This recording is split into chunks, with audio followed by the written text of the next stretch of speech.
Good morning, Ghana. How you doing? Good to be with you all today. I bring you greetings from the Columbia Union and my home church, the Colon Park Seventh-day Adventist Church. And just excited once again to be here with you today. And it's interesting because our conversation today is about leadership. Lead.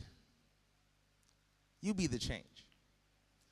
And I want to make sure as we have this conversation today, my time here in Ghana has put me in a place where I have a different perspective. Like those that went before me, I appreciate Andre, powerful share today. Thank you so much as a man that spoke to me directly. I'm grateful.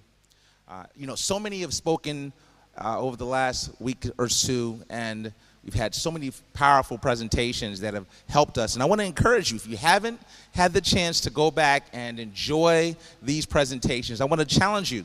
Go back. And here's what I encourage you to do.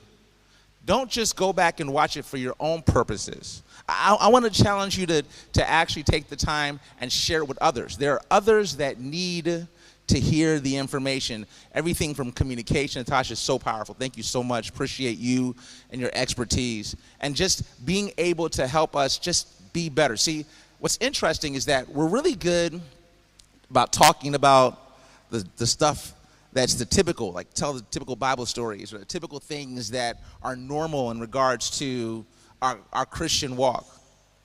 But what about the practical things? What about the practical, honest, candid conversations we need to have that allow us to be able to create change and transformation and minister in a more impactful and powerful way? And so as we talk today, I want you to understand that my role today, again, I like to go by the name of Coach Cecil. So I'm Coach Cecil, and I'm your friend. And I want you to understand that I'm here to kind of talk you through leadership. Now, you always hear about leadership, but I'd like to have a little bit of a different perspective on leadership today. I'd like to begin the conversation just to kind of think about it from a different perspective, and I'll begin with a story.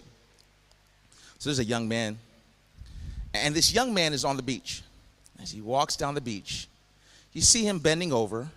He's picking up something off the sand and tossing it into the ocean. So an older gentleman, he sees this young man doing this, and he thinks to himself, well, what is he doing? Is he throwing stones or shells?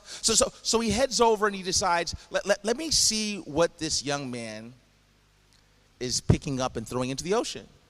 As he comes closer, he sees that the young man is picking up little starfish. And as he picks up a starfish, he tosses it into the ocean. And you see a smile on his face. And the gentleman at first is thinking to himself, what are you doing? Why are you even wasting your time? And so he walks over to the young man and he says, are you saving starfish? And the little boy's like, yes, I'm saving starfish. And the man looks at the beach and says, there's too many starfish for you to save. And the little boy keeps walking, smiles and says, I just saved another one. And the man stood there dumbfounded because he was right. It was just one more starfish that was saved by the young man. So today as we have our conversation, it's interesting, right? Our immediate thought process oftentimes is, you know what? There's not much that I can do. I see this ocean of things that need to happen, all these changes that need to occur, and quite frankly, what can little old I do, right? I'm just not in a position to be able to really make an impact or a difference. But I want to change your mindset. I want you to shift your thought process with me today, because this story basically shows that one little thing, one little change, one little difference can be made by you. You're in a position to be able to not just change yourself, but also maybe just help one more person. And maybe you don't realize what your calling or your purpose is. But my belief system is that each and every one of you have an individual gift, blessing, ability, Just something special that you're supposed to do. You see me wear my superhero shirts in other conversations or in the other events, right, that we've been having here. And it's because I believe that every last one of you is a superhero. And only you can make your difference. Only you can create change. It's only something that you're able to do. And so I want you to shift your thought process and understand that you're supposed to do something different. And I want you to embrace the difference that you're supposed to make. So what I want to do today is just start with the text. Matthew 5:14-16. You are the light of the world. A town built on a hill cannot be hidden. Neither do people light a lamp and put it under a bowl. Instead, they put it on a stand, and it gives light to everyone in the house. In the same way, I love this, let your light shine. Or in some verses, let your light so shine, right, before others, that they may see your good deeds and glorify your Father in heaven. You see, what I want you to understand is that you have a light. And maybe for whatever reason, your light has been dimmed. For whatever reason, life, other people have chosen to try to dim your light. But today, I feel God has asked me to tell you, no, the light he placed in you, it's your light. And so, as we talk today about lead, be the change, I want you to understand that the way that you will lead will be uniquely your way based upon the light that God has placed in you. As you let your light shine, that's what's going to allow you to be able to make a positive impact and make a difference. So today I just want to kind of cover some of the things we're going to talk about so you understand. So first of all, we're going to talk about the fact that leadership is about influence, integrity, and inspiring others. That's an important piece for you to wrap your mind around. It's simple because in our mind's eye, our initial thought process always is, well, no, leadership is leading people, right? It's about bringing other people with me. Well, we always have that saying that I'm sure you've heard before. If you turn around and there's no one following you, you've just been going for a walk, right? You've heard that said before, right? And that's because many times people think that they're leading, but in actuality, they're just going for a walk. And they wonder why no one else is with them. And so we're going to talk a little bit about this important concept about influence, integrity, and inspiring others. Next, let's make sure we understand that with everything is a biblical foundation, right?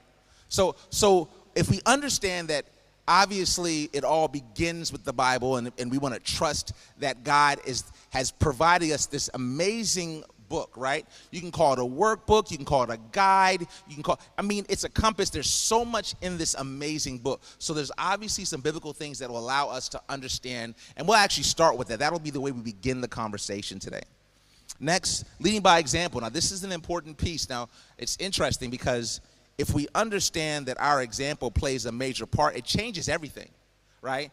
It's funny because everyone oftentimes says, do what I say, not what I do. And they don't realize they're saying it loud and clear with their actions more than their words. They act as though they're telling people and they're saying, hey, listen, come on, follow me. When in actuality, they're saying, go do what I'm telling you to do. So we'll talk more about example. And then we're going to talk about, and by the way, when we talk about an example, I want to make sure we understand there's two words that are key there: integrity and influence. And we're going to dig a little deeper into those two words because oftentimes when we talk about example, those two words are pivotal. Last, we're going to kind of talk about characteristics of change-making leadership. Now, I want to make sure you understand this. It's not enough to simply want to be a leader. What matters is that you help to create change with your leadership. Creating change is what defines and inspires movements. And I want each of you to understand that you have the ability to make a movement happen in your family, amongst your friends, amongst your community, your church. There's a movement that's inside of each and every one of you. I'm going to talk a little more about that. And then I'm going to end off because I like to give practical steps. It's one thing to say, here's what you should do, but I want to provide some practical steps to help you to then implement some of the things we've talked about today. So that's what we're going to talk about. That'll be our conversation today. So hoping that this can help you. And again, this will be here, and I want to encourage you to do this for me. In the comments below, I want you to go ahead and out of the things you just heard me mention, just go ahead and comment. Out of those few things I shared, which one of those things kind of resonated with you where you were able to say, I hadn't thought about that. Or as I'm sharing things with you, if something grabs your attention and you're thinking to yourself, I would like to get further clarification, go ahead, say a little something in the comments below. And here's what I'll do. I'll make the commitment that I'll make sure I respond back to you personally to be able to answer questions, to provide more clarity, to help you understand. And feel free, again, to share with others, because if they want clarity, I'm happy to come back and continue to engage so you're able to get those questions answered. So even though we're not here together and we're not interacting, because that's what I like to do, I love to do these as interactive kind of things, just know that I'm here to interact with you as well, and we'll use social media as a way for that to happen. All right, so let's get into it. Let's go ahead and start off with this biblical foundation piece, right? And I think this is an important piece to start. So, is it hard for us to think of the ultimate example of leadership? Come on, y'all. Who comes to mind? When you think about that, go ahead and comment below. Who comes to mind when you think about the ultimate example of leadership in the Bible? Jesus, of course, right? And as you can see from the picture, you see Christ there washing feet. But I want you to understand this. One of the important pieces that we have to wrap our mind around is this really important word. Now, there's a book that I love to read called Good to Great. And in the book, the author speaks about servant leadership.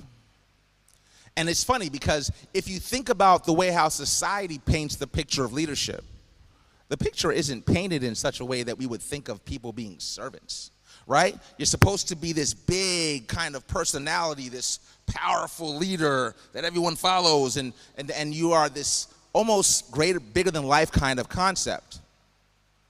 And yet, as you look at Christ's example, he served and served and served and served. His entire ministry was service. Now, don't get me wrong. Christ was he was a carpenter. Don't sleep on it, right? He wasn't some weak, flimsy. This brother was cut, right? I want to make sure we're on the same page. Christ wasn't a slouch, but he realized the power and the importance of serving. Mark 10:45. For even the Son of Man did not come to be served, but to serve, and to give his life as a ransom for many. See, Jesus represented the ultimate example of what it means to serve. Time and time again, he served. He found ways to be of service. He understood that by being of service, he was able to meet the needs of those he wished to have follow him. Those that would believe and be inspired by what he was doing. He understood that it all began with that mindset of meeting the needs. See, true leadership starts with a heart of service. If you can wrap your mind around this important piece, it'll change your entire perspective. Why are you trying to create change? What's the heart of the matter? How are you trying to be an impact? What is the difference that you want to be able to make in the world?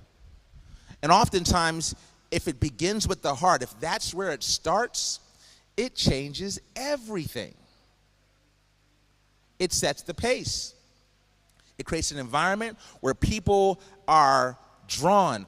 Think about it. Everywhere Christ went, crowds followed him because he met their needs, whether it was healing, whether it was food. He began with what was needed and then provided what they really needed, right? And that's the key. When it begins with the heart, it changes everything. It's one of the most powerful pieces for you to pay attention. Another example in the Bible is Nehemiah. Now, Nehemiah, many of you know his story because he decided that he had this vision of rebuilding the walls of Jerusalem, right? So this was his whole thing, right? He had this vision, and he was like, I've got to do this. Now, I want to make sure you understand something, because one of the things that people struggle with, and maybe you struggle with it too, I don't know, everyone has a different battle, is that you have an idea, right? And you've got this great thing that you know, this is what I'm supposed to do, right? This is the impact I'm supposed to make. And I want to take a moment to commend Andre, because what he's done as we've been here is he's shared very vulnerably and candidly, and he's stepping into his space and greatness by being vulnerable and sharing things that, for all intents and purposes, would be very uncomfortable for most, right? Coming up in front of others and sharing vulnerably. But I want you to understand, as a result, he's stepping into his purpose, right? Yes, he's been a therapist and he's been changing lives, but God has so much more for him. And because of the fact that he is focused on being vulnerable, that vulnerability allows him to now be able to now step out there. See, he had a vision to be able to help change lives through being a therapist, right? But once he began telling his personal story and sharing his personal vision, now on a global level, he's begun his ministry of being able to really help and connect with people to help them understand from not just his perspective, but from theirs, because they can relate to it, what it takes to create change. So here's an important piece for you to pay attention to. If you understand this really important concept, it takes courage. Courage. Courage. Are you courageous enough? Are you courageous enough to step out and move forward with your vision? Now, see, that's the part that's the hard part, right? It's really easy to have this idea, have this vision in mind. You've heard me talk about vision over the course of this time frame in different ways, right? But this is important. I've talked to the youth about it. We've been talking about this.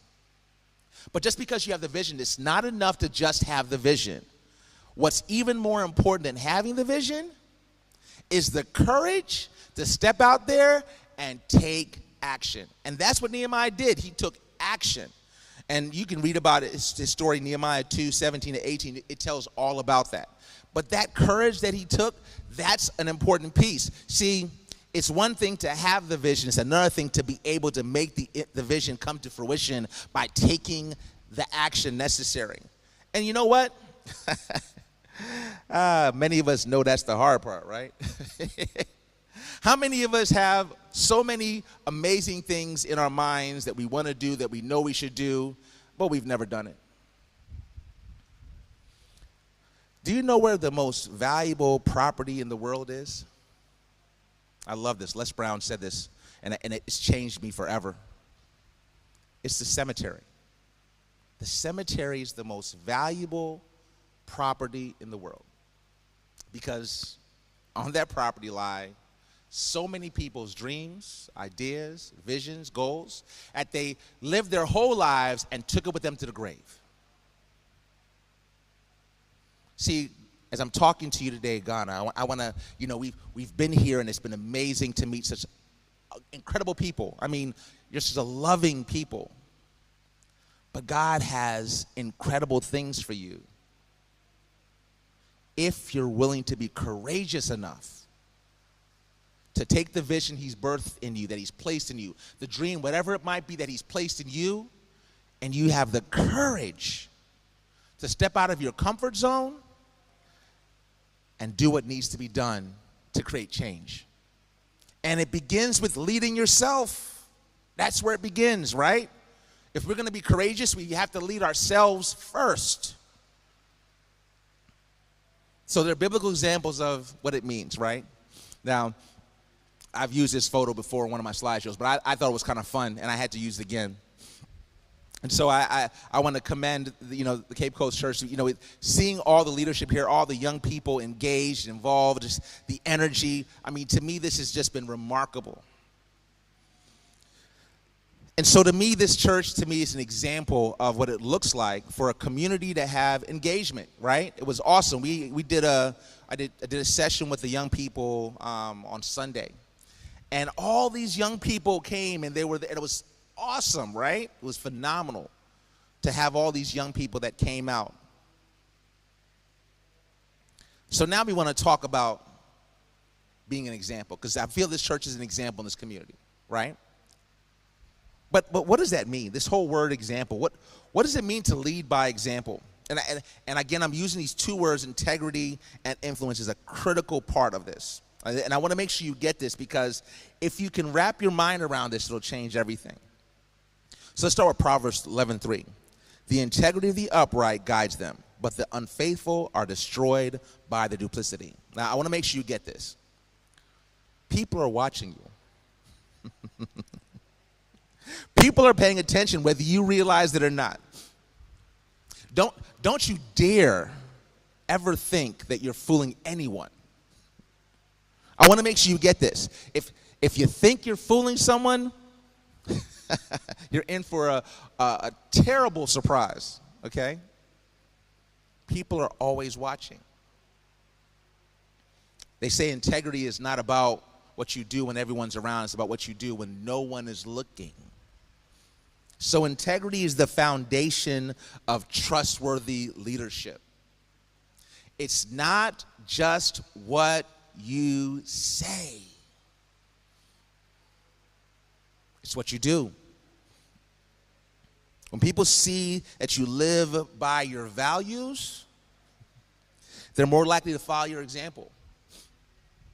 Your values should be evident to everyone. Everyone should clearly know and see not just what you are, but who you are, and most importantly, what you believe. Your belief system should be clear based upon how you carry yourself, your demeanor, it has to be consistent. It's not that you act a certain way with certain groups of people, and then when around other folks, you're different, right? It should be a consistent theme that everyone knows that they can trust that who you say you are is who you are. Because leadership understands that people want to know that they can believe in you and be inspired by you. And your influence is directly connected to your integrity. This is one of the parts that people miss. They wonder, why is it that no one wants to follow or hear what I have to say? And they don't realize that when people see that there's a disconnect, right, between who you say you are and who you truly are, they have a hard time following you. Oftentimes you'll find that if you aren't leading by example, people automatically tie that to integrity because you're saying one thing but doing something entirely different, right? So let's go to that next part.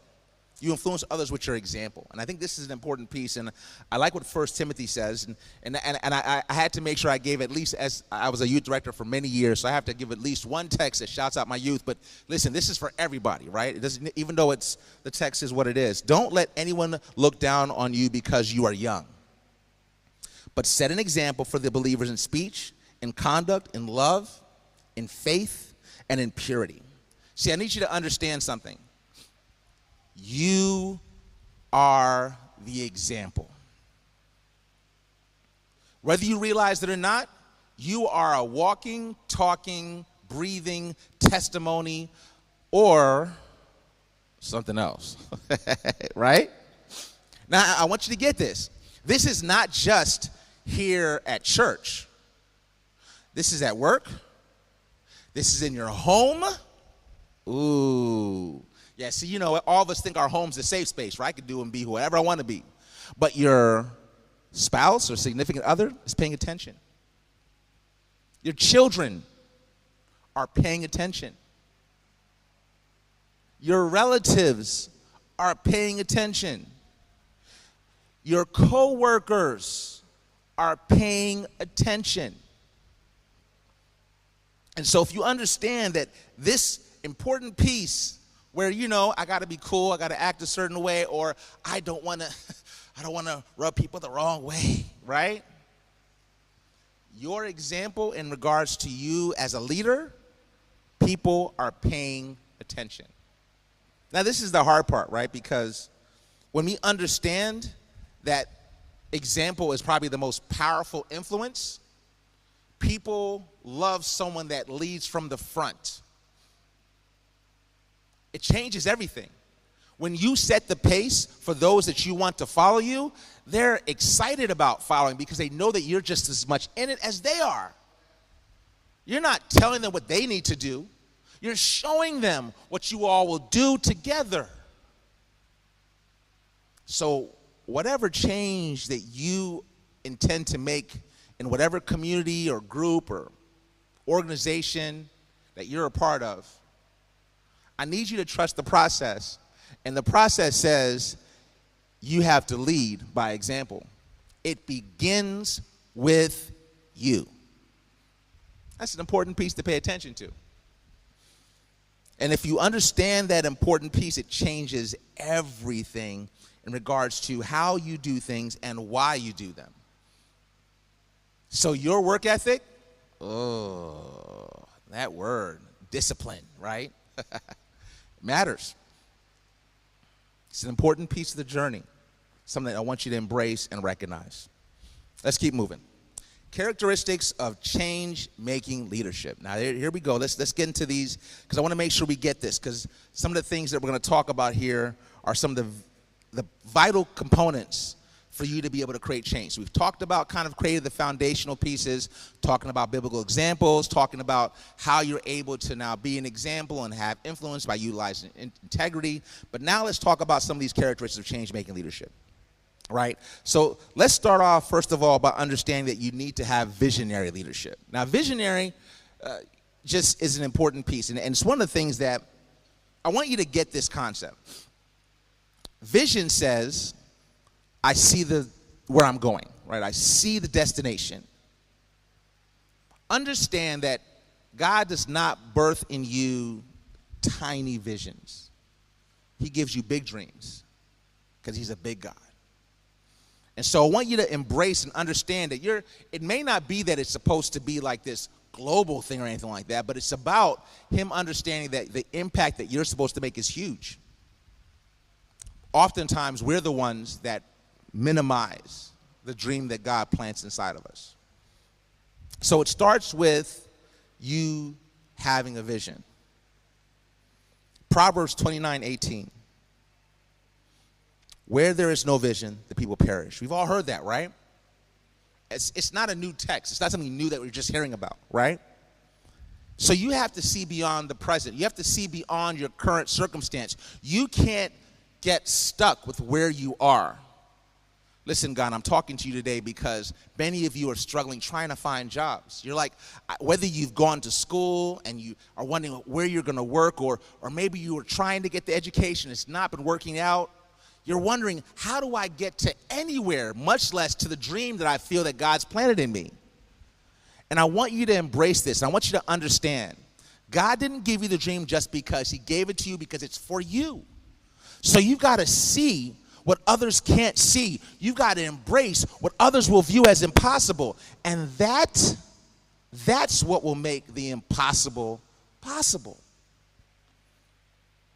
There's something about stepping out in faith. See, change-making leaders, they have a clear vision of where they're going. They understand where they're supposed to be and where they're called to be and the impact they're supposed to make. And as a result of looking at a future and believing in other possibilities, they inspire others. Others come along with the vision. See, as I look at the community, I believe that there is a need for visionary leaders here in Ghana. People that solve bigger problems. With the solving of bigger problems, there's a need for people to step up and do remarkable things. And you, right now, you're hearing me. I know you can hear, and you know I'm speaking to you right now. You know that that's what you've been called to do. You've been called to do something remarkable. And I want you to embrace that. I want you to understand that without vision, there's no direction. There's no growth. There's no transformation. Vision births all of that and creates all the change. So to lead and create change, you need to know where you're going. And by doing so, having a compelling vision that others can come and join you and be a part of, together, there's limitless change, there's limitless possibilities. So I want to ask you right now, again, I want to engage those in the online. Listen, if you have a vision, if it's a dream that you have, that you feel that's in you, I want to have a moment of accountability. This is where Coach Cecil shows up. Make you a little uncomfortable for a second here. I want you to write down in the chat or at home, write down what's the vision. What's the dream that's inside of you? What is it that you're supposed to do? Take a moment, comment below. What's the vision that you have, the change that you're supposed to make? Write it down. Go ahead. What have you been feeling, that tug, that difference, the impact that you're supposed to make? Write in the comments. I can't wait to comment on what you're saying and recognize that. Let's go to empathy and emotional intelligence. Philippians 2:3-4. Do nothing out of selfish ambition or vain conceit. Rather, in humility, value others above yourselves, not looking to your own interest, but each of you to the interest of the others. Now, this is huge. I need you to get this. I think oftentimes people get into leadership positions because of the positions, the titles, their vain ambitions. I think this is a really important part of the conversation. It's bigger than you. I'll repeat that one more time. The calling, the vision, your mission, your purpose, it's bigger than you. It's bigger than you. Listen, don't get stuck on titles and power and control. Those things are fleeting. They won't last. But if you understand that you need to be an empathetic leader, you need to understand and care about the needs and emotions of those that you serve. Because I said that you serve. It changes everything. Empathy builds trust, loyalty, and teamwork. See, people that feel that they're in this together, that they are understood, that they're heard, are a part of a movement. Effective leaders connect with the hearts. Again, coming back to that theme, connect with the hearts of those that are a part of their team and those that they work with. And that changes everything. If you can have that emotional intelligence where you're able to understand who you work with, recognizing that everyone that you work with is different, have different strengths, different abilities, different skills, that they bring something different to the table. If you can trust and recognize that value, changes everything. Last, courageous leaders. This courageous leadership piece is huge. And I want you to hear this. This is Joshua 1:9. Be strong and courageous. Do not be afraid. Do not be discouraged, for the Lord your God will be with you wherever you go. Coming back to this word of courage. See, you're going to have to understand you have to exercise courageous leadership. See, I've learned that repetition is the mother of knowledge, right? Because you need to understand there's some themes I'm saying over and over again for you to be able to wrap your mind around. If you can embrace being courageous, if you can embrace the fact that your change that you're going to create will help others to be courageous, and you step out of your comfort zone so others step out of their comfort zones, that's when transformation occurs. That's when remarkable things, that's when exponential growth happens. That's when people see things that they can't even begin to explain. There's no way to talk about what happened, how it happened, why it happened. It just exploded into something remarkable. But the courage starts with you. When will you step out of your comfort zone? What are you doing right now that has you comfortable, that's causing you to stay stuck? So let's end off with some practical steps. As I said, I always promise I'm going to give some practical steps. I want to make sure I give it to you so it's simple, it's easy for you to be able to kind of just follow and make some things happen. Number one, and this is important, you got to clarify your vision and purpose. Now, listen, y'all have heard me say this text. This is not a new text, right? Habakkuk 2:2-3, right? Write the vision, right? You know the text. I don't need to repeat it again. You hear us singing the song each night here in the series. We're singing that song because it's a powerful song. But I want you to get this. If you don't understand your vision and your purpose, why is anyone else going to follow or even care? Yeah, I'm sorry again. Coach Cecil had to come out for a moment, right? Because just because you said, oh, I'm about to go do this. Well, what are you going to do again? And if I have no idea what you're going to do, why am I going to follow you, right? So it starts with you. Listen, You've got to write it down. And I keep on emphasizing this because it's not just important, it's essential. It's probably one of the biggest weaknesses of leadership, period. People have an idea in their mind's eye as to where they're going and what they wish to accomplish. But you know what they do? It just stays there. They just let that vision, that idea stay in their mind, and that's it.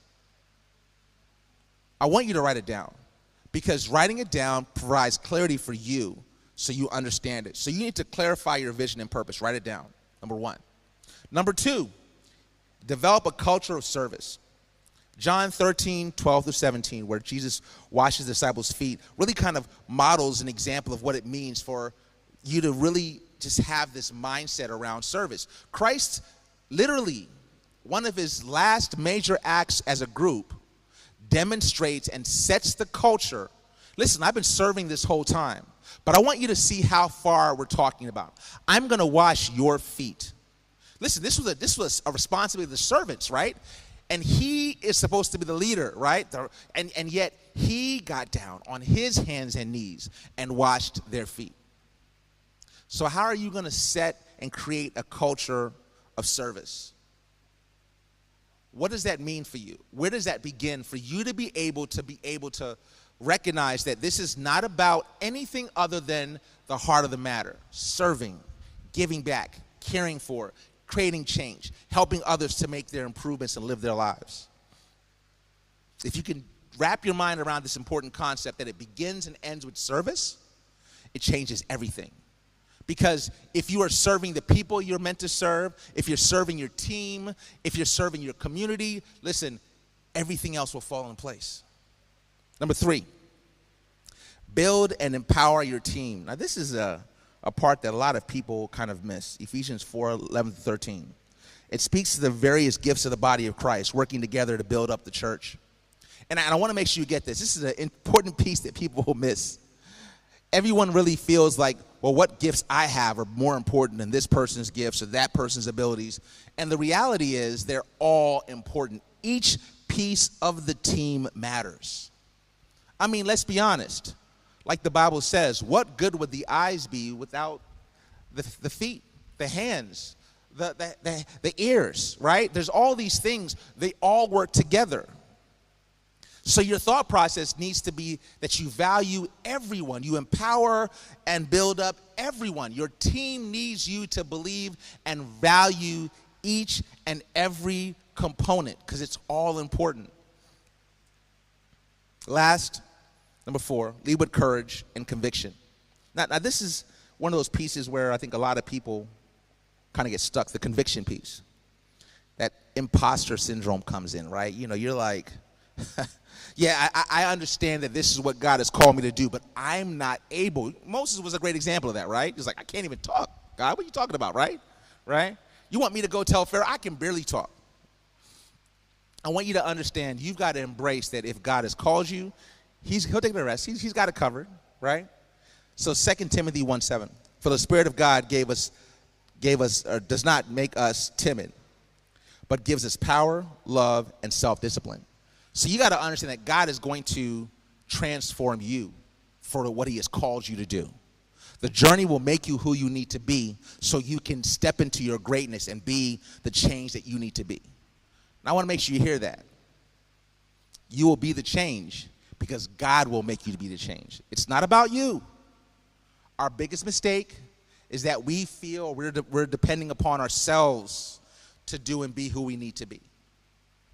But God will put in you and create in you and birth in you what you need for your change that you're supposed to make. He'll give you what it is that you need for you.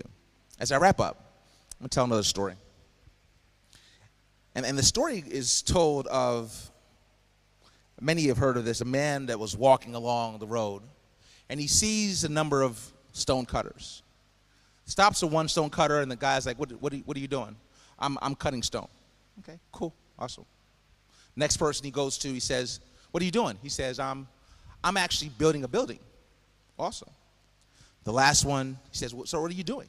He says, I'm creating a church for God. Now, the story usually stops there because Each individual stonecutter saw a different thing. But the story continues, and most don't know the rest of the story. As the gentleman was watching the one, because he was really fascinated by the one who was passionate about the fact that he was creating a temple or a building or church for God, right? For God's presence. And again, recognizing that each one of those individuals had a different level of vision. But as he watched the one who was building for God, he noticed that he was working on a stone, and he kept on hammering at the stone. And he's working on the stone, and the stone he's working on, he's hammering at it. And so the guy's like, wow, he's working on a stone for a long time, over and over again.